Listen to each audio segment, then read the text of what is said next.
An old wooden trough in a field, old churns, and an old breed of cattle like these longhorns are all clues which tell us something about what farming was like in the past and how it has changed.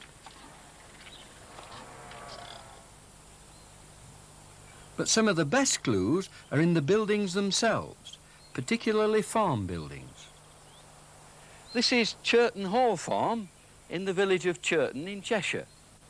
Let's have a look round the farm buildings and see what they tell us about the past. Just beyond the farmhouse here is the gateway into the farmyard. This is where we'll look for our first clues. Ah, good, because this is the way that farm buildings are usually arranged, with the farmhouse on one side and the farm buildings ranged round here in a kind of rough square with the farmyard in the middle. Looking at the buildings and looking at the brickwork, these buildings are old. So probably over the years they've been altered, and probably over the years they've been used for different purposes. For example, as I walked by, I looked at the farmhouse, and if you look at the timber and plaster there at the beginning, and then the farmhouse here with its brickwork, it's pretty clear, isn't it, that this is an extra farmhouse which has been added on later. And the same thing might happen with the buildings here. They may have been used for a different purpose, they may have been altered. But there may be clues there in the buildings which will tell us what they were used for in the past. So let's go along, I think, to the barn over here, and let's have a look and see what clues we can find there. Now, it's usually easy to pick out a barn, whether it's on its own in a field or part of a group of buildings, as it is here, because of the great big double doors. They're very high as well, and because it's got ventilation holes at the side as well as at the top there. Barns also had another set of double doors straight opposite the first. Look at the floor. Barn floors were made flat and hard. Yes, that's stone, so this is the barn. Now then, this is used for storage now, but what were barns used for? Well, when the corn, this is barley, had been cut and dried, they'd bring it from the fields in wagons. That's why these doors have to be so big, because the wagons were big. And then it would be stored on either side of the barn in bays. This has been altered a bit, but the bays would have been through there and through there. Now, this part of the barn floor was kept clear because when they needed the barley, they used it to thresh it. Let me explain what that means. This was done by hand by the farm labourers using a flail. A flail is just two pieces of wood linked together with a leather strap or metal joint. And it's a matter of hitting the heads of the barley to knock the grain out. Let me do it on a piece of sacking because it might be easier. Now, I've never done this before, so no doubt any farm labourer, any old farm labourer who's done it, will have a good laugh, but let me see how it works.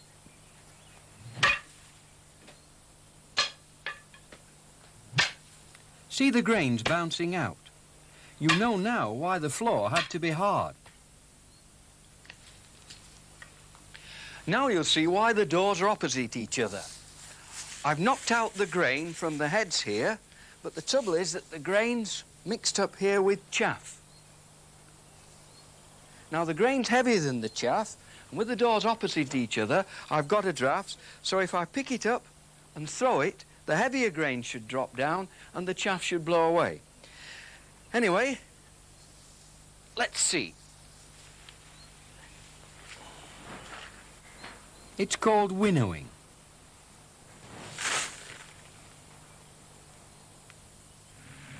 Today, of course, threshing is done out in the fields by the combine harvester. Now, as farming methods improved in the past and they grew more corn, they needed extra space to store the grain. And here at Churton, they added on a grain store to the barn, a grain store or granary. You can see, if you look at the building line, that it's been added on. Now, they built the granary high up. You can see it's supported on pillars to keep the corn dry and to keep it away from vermin like rats. And you can see underneath, well, here you've got modern machinery. Tractor here. In the old days, the farm wagons would have been in here. Now, it's all very well having the grain store high up, But how do you get the sacks of grain to it? Well, it's either using a trapdoor, there's a trapdoor here, or some farm labourer's got to have the sacks of grain on his shoulders and hump them up the steps here.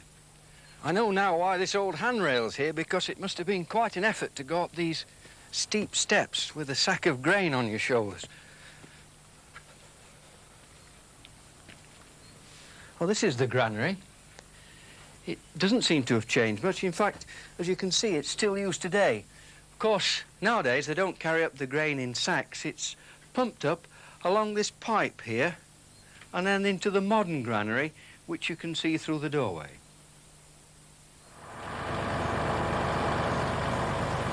Here, extra grain is being delivered. You can see it's a lot easier than it was in the past. Now, it's not often you can find out when a new building was added, but I found the date up here, which is part of the new granary added on. I can't make out the name, but it says January the 6th, 1857. Let me trace it for you, 1857. And it's in old writing, so it looks, doesn't it, as if the new granary was added on in 1857.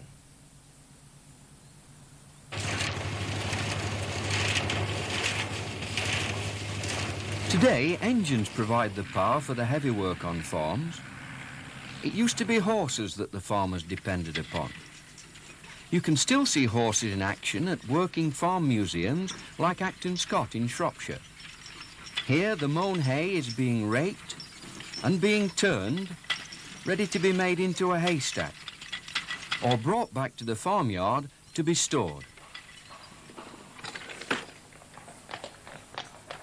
In all farmyards, there are clues to show how very important horses were to the farmer in the past. This is Churton again, where many of the buildings have openings at the top like these. What do you think they were for? They didn't have glass in them, so they weren't windows. When the hay was brought in from the fields on the wagons, the hay was pitched through the holes into the hay lofts, high and dry, away from the damp, so they're pitching holes. At the bottom, where the pitchfork would strike, they've used stone instead of brick because it would take the wear better. Below a hayloft, you often find the stable for the horses. This is the stable at Acton Scott, and it'll give you a good idea what the stable at Churton would have been like. Over there at the top, you can see the hay chute, and just below that, the hay rack. And all around this stable, on the walls, are the hooks for the horses' harness.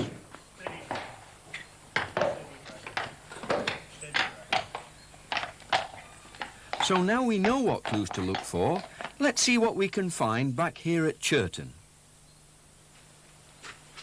Now this room looks as if it could have been a stable. Look, there's the specially shaped peg, there's another one there, in fact there's a row of them for the horses' harness.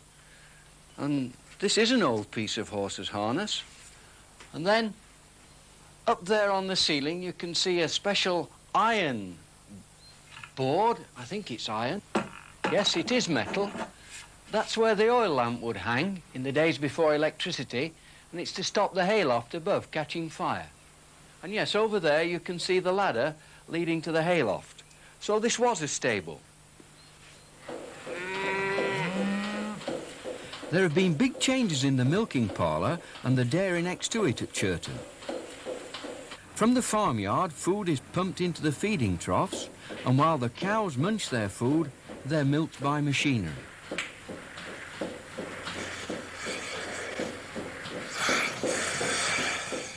The milk is pumped into glass containers, and from here, along pipes to be stored in a big enclosed vat in the dairy, ready for collection. Nowadays, milk tankers call to collect the milk, but once it would have been put into milk churns and collected from platforms outside the farms. You can still see them along country lanes, and sometimes even the old milk churns lying around farmyards.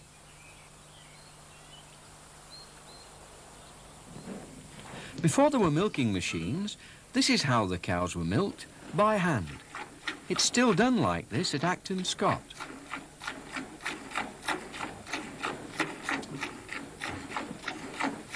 Often cows were milked out in the field, and in the past the dairy was where the milk was kept.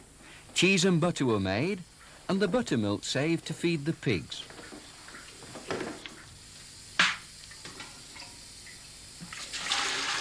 A lot of water was needed to keep everything clean. There are still clues to this back at Churton. Now, in the old days, the dairy was almost always in the farmhouse itself. And the farmer has told me that this is where his dairy used to be, at the end of the farmhouse. And here's the proof of it. Can you see this specially built drain down here?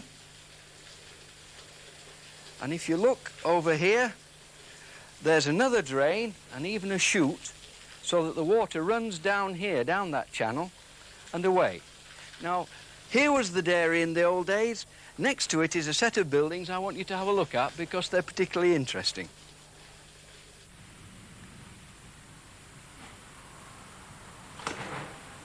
Well, there's a yard with a wall all the way around it, and the building's here.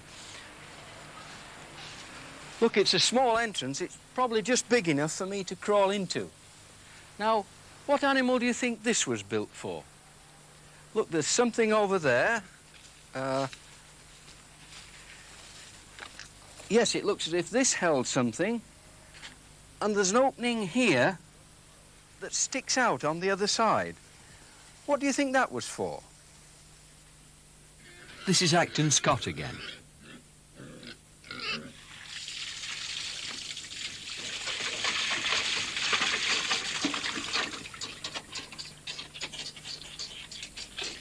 Well, it's a chute leading to a feeding trough, and the building at Churton was a pigsty. These are young pigs, or weaners, from Acton Scott, and they're being fed on buttermilk from the dairy. If you look at them carefully, you'll see why pigs need a sty. These are a breed called Tamworth, and if you look at their hair, you'll see that their hair is very thin, so they need protection. And that's why they have sties or warm shelters. If you look at the sty, you'll see that it's got no windows, just a very low doorway for them to go through so that it keeps all the heat in. Now, I'm a bit puzzled because the pigsties here at Churton are much taller than the ones at Acton Scott, and there's a line of holes along there. Look, there's one here, and what looks like a doorway here, but at this height. So perhaps these pigsties were not built just for pigs, but for another animal that lived above the pigsty.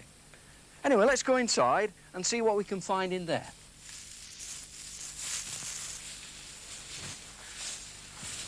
Oh, look, now then, it is as I thought. There was a room above the pigsty. Look, here's the support for the floor, and those holes are to let the fresh air in.